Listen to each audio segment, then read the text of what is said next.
حدیث ہے، قال رسول اللہ صلی اللہ علیہ وآلہ وسلم والذی نفسی بیدہ لا تزول قدم عبد یوم القیامہ حتی یسألہ اللہ عز وجل ان اربع، قیامت کے دن ایک قدم بھی نہیں اٹھے گا جب تک 4 سوال نہ ہو جائیں۔ بہت مشکل مراحل ہیں اس زندگی میں بھی اور اس زندگی کے بعد بھی، اور وہ جو مشکل مراحل ہیں وہ شروع یہاں ہوتے ہیں۔ یہاں آپ کو قدم قدم پر پوچھا جائے گا، آپ سے پوچھا نہیں جا رہا ہے، لیکن آج کے ہر قدم کا سوال کل ہوگا۔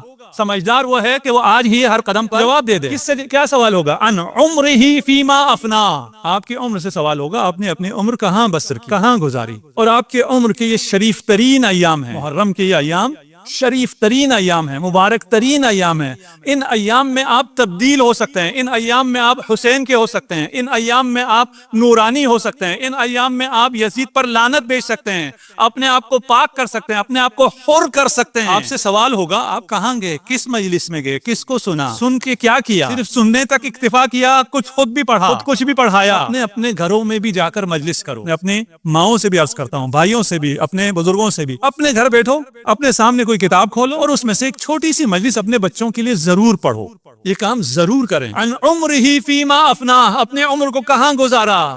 ہم نے اپنی عمر کو عزاداری میں گزارا، عبادت خدا میں گزارا، محبت اہل بیت میں گزارا۔ ان جسدہ فیما ابلاہ، جسم کے بارے میں بھی سوال ہوگا، اس جسم کے ساتھ کیا کیا؟ خدا نے اتنا خوبصورت ایک معجزہ، ایک شاہکار 50 ٹریلین سیلز کا مجموعہ تمہارے اختیار میں دیا، تمہیں طاقت دی، تمہیں جوانی دی، تمہیں ہوش دیا، تمہیں ذکاوت دی، تمہیں سب کچھ دیا، تم نے اس جسم کے ساتھ کیا کیا؟ وَعَنْ مَالِهِ مِمَّا اكْتَسَبَهُ، تمہارے مال کے بارے میں بھی سوال ہوگا، اسے کہاں سے کمایا، اسے کہاں لگایا؟ وَأَنْ حُبِّنَا أَهْلَ الْبَيْتِ، آخری ہے لیکن آخری نہیں ہے، اول و آخر سب یہی ہے۔ اس کے وجہ سے سوال ہوگا، جن کے دلوں میں محبت اہل بیت نہیں ہے ان سے یہ سوال نہیں ہوں گے کہ تم نے اپنی زندگی کو کہاں گزارا، انہیں بغیر سوال جہنم میں ڈال دیں گے۔ ان سے کیا سوال؟ مال کہاں سے کمایا، کہاں لگایا، وہ بھی کوئی سوال نہیں ہے۔ جہاں سے بھی کمایا ہو، جہاں بھی لگایا ہو، کوئی سوال نہیں ہے۔ ان حبنا اہل البیت،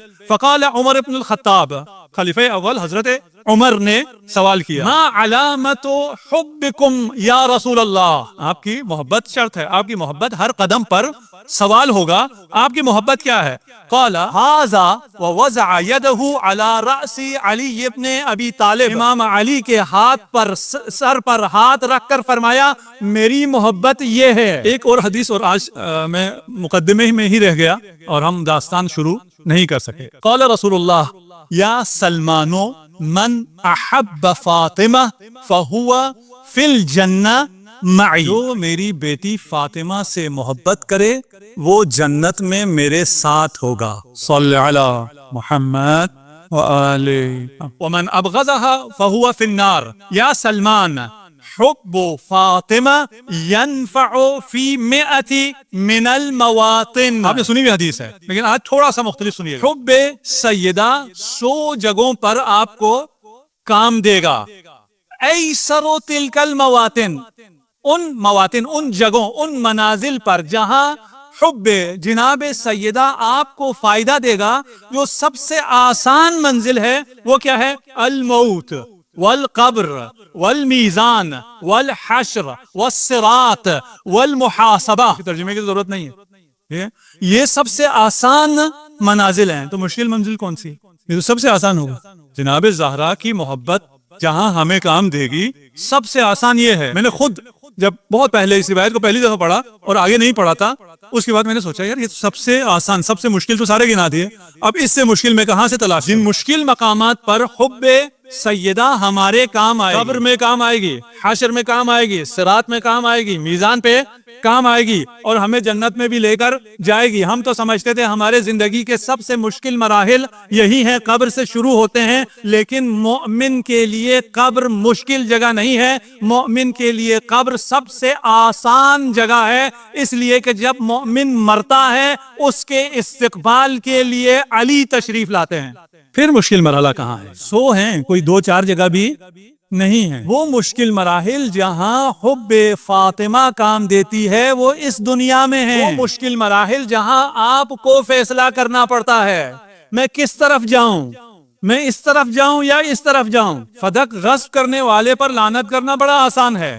اپنے مال میں سے حق سیدہ نکالتے ہوئے آپ کا فیصلہ مشکل ہو جاتا ہے. محبت فاطمہ اس مشکل فیصلے کو آسان کر دیتی ہے. ایک طرف مال کی محبت ہے، ایک طرف جناب سیدہ کی محبت ہے. یہ مشکل مرحلہ ہے کچھ لوگوں کے لیے، سب کے لیے نہیں ہے. بہت سے لوگوں کے لیے بڑا آسان ہے، ہر کسی کا اپنا ہے. ایک اور مشکل مرحلہ، مثالیں بہت ہیں، وقت میرے پاس کم رہ گیا. اور بہت مشکل جگہ پر تھا، بہت مشکل مرحلے میں تھا.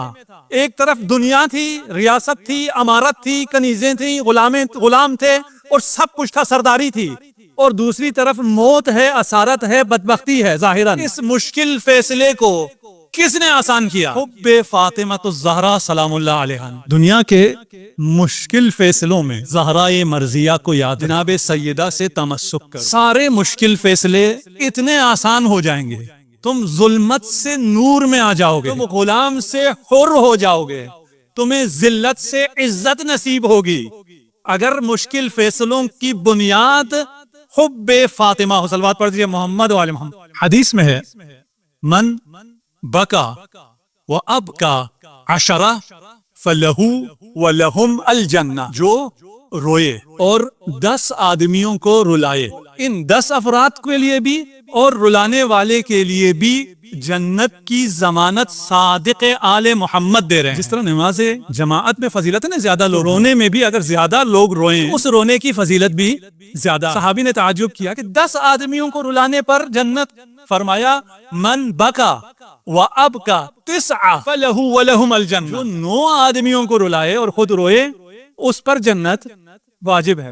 یہاں تک کہ فرمایا جو روئے اور ایک شخص کو رلائے اس کے لیے جنت واجب ہے. جب صحابی نے تعجب کیا تو امام نے تعبیر بدل دی. عجیب آخری جملہ ہے، من بکا و ابکا او تباکا.